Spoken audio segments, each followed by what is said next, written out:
believe. Let's go believe Prophet Muhammad, his teaching, and let's go believe the Bible, NIV, and Jesus, Father, for God so loved the world that he gave his, you gave your son for me. Let's say that's true. And you're doing it based on faith. Who would do such a thing for me? What a level of sacrifice for you to do that. Who am I for you to be so worried about me? If you look at it from that angle, it's not necessarily coming from a place of fear.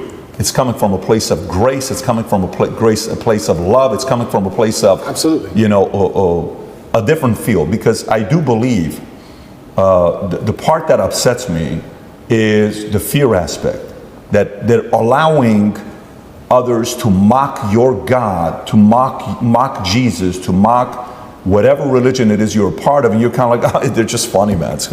No, it's not funny. You just crossed the line. Like JC has that one line where he says, don't tell me why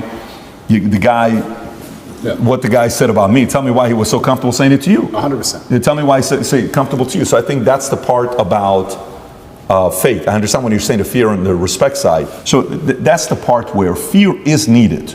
I totally agree. But the part where you were making a point about LGBTQ, you're like, I don't even know what Q stands for, is questioning. And then you're like, well, gay, okay, cool. Trans, listen, man, spectrum. And he said if we were to say which religion's the far right, it's going to be Muslim. Totally get it. They're on the far right.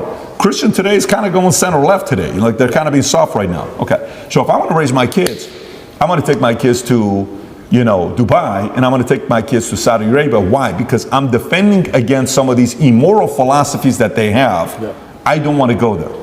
I actually understand that argument. Yeah, and I want to make one more point. I do believe there is one God, and I believe there's many different paths to God. And I am not a religious scholar, and I'm not an expert on Islam. I'm doing my best, and I'm reading the Quran as often as I can. And it does say that Christians on the day of reckoning will see how close they were to the truth, and we are allies. We are not enemies in any regard, Christians and Muslims. And I do believe that the idea of Christians and Muslims shaking hands and saying let's put an end to a lot of this garbage would be fantastic. I'm not anti-Christian in any regard. I just found myself, as I became more and more religious, seeking and looking for a faith which not only I could be proud of, but a faith which was guiding in regards to, I don't know what a Christian would answer to certain questions nowadays. What does a Christian answer to, I'm a transsexual and I want to show your kids my genitals. What's a Christian? Well, a Christian's supposed to say no, do they? I know what my Muslim friends would say. I don't know. If you're a Christian, I don't know how you're supposed to act. I don't know what you're supposed to adopt. I don't get it anymore. The true believer says the true no. believer. The true believer. Yeah. But how many are true believers? I don't know. I see all over Twitter, all these churches are losing their minds. It seems very complicated. Islam seems very, very simple. You know what's right, you know what's wrong. I have a question regarding, we talked about tolerance and acceptance. And the other end of that is extremism. So I'm a Jew, Christian, newfound Muslim, respect, look at us all hanging out here in That's Romania. The beginning of a joke somewhere. So we're talking about accepting I have gay friends, I have lesbian friends, I have bisexual. The T stuff is what, it's kind of like, all right, what's actually even happening here? I'm not this is not my wheelhouse nor any of our wheelhouses, but one could argue that, on the opposite end of the acceptance and the tolerance is absolute extremism. And I'm sure the allies of the LGBT will point to Islam and point to the Middle Eastern countries and point to the North African countries that have Islam as their religion and say they are the most extreme when it comes to LGBT. They say that it should be illegal to be gay. And in some countries you should be killed if you are gay. I'm just pointing out stats. You're right, and it's a super interesting argument because I will sit here and say that I guarantee in most Islamic countries there are gay people, and I guarantee that they have gay relationships and nobody cares as long as they're not trying to inflict on the children. It's illegal to walk down the street and do indecent things in front of children. But I guarantee if you were gay in a lot of these countries, privately, nobody would care because they're trying to preserve the family unit. And to a degree, you have to always protect innocence. When you talked about extremism, I would be friends with a gay person. Yes, I'm a Muslim, but I would be friends with a gay person because if a full-grown man decides to make a decision, it's his decision to make. But I must protect innocence as a man, so I must protect children. If two full-grown men decide to have a fight, let them fight. If a full-grown man decides to pick on a kid, that's unacceptable. So I must protect innocence. So I agree with the extremism point. But I have no problem with full-grown men doing what they want to do. Maybe some Islamic scholars are going to watch this and get mad at me. I don't have a problem with gay people and being friends with a gay person. I don't care. My problem is when you take a person who is unarmed, who is innocent, who is programmable like a child, and start inflicting your worldview on them. That is disgusting and it's immoral. That is unfair and it can't be accepted on any level. And that's the reason homosexuality is genuinely outlawed in these countries. Not because they fear what two full-grown men are going to do. They fear what's happened in the West. It's what two full-grown men are going to purport on the minds of children which aren't theirs. That's what they're afraid of. You know, I don't know if you saw the interview. CNN is interviewing this in Africa.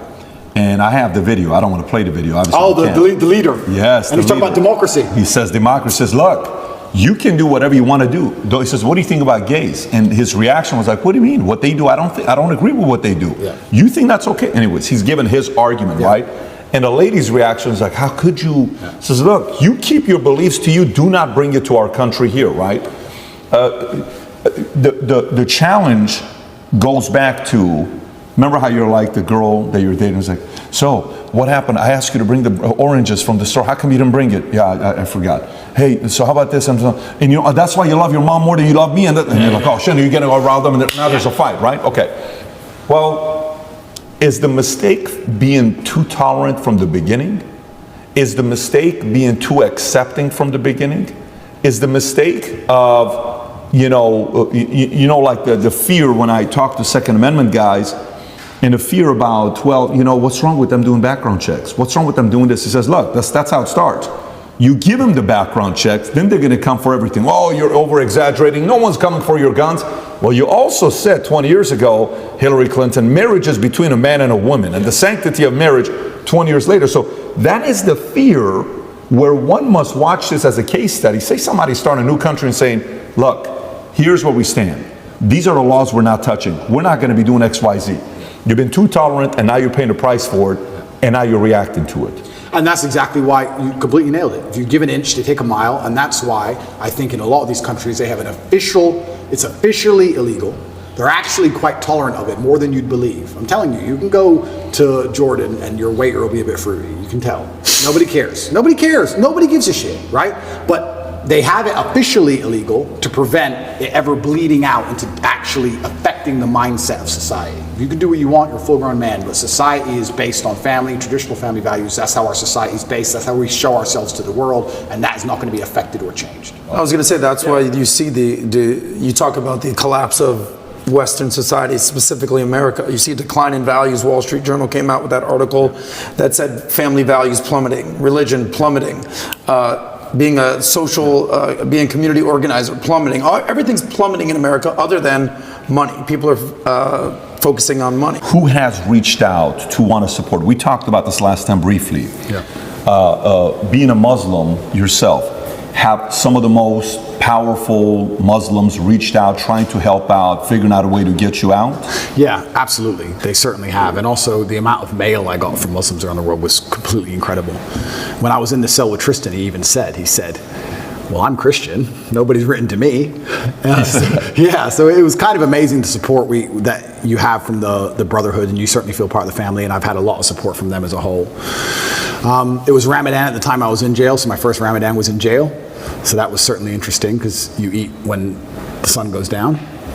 And my meal came when the sun was up. So I'd have to cover it up and try and hide it from cockroaches and wait for the sun to go down and then eat it cold by myself. But I felt like, you know, if you're going to do it the first time, you may as well jump in the deep end and do it hard. So I did that, and that was an experience.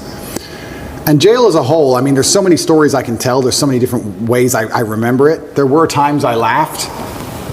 I will sit and say some of the best days of my life were in jail. Get out of here. Yeah.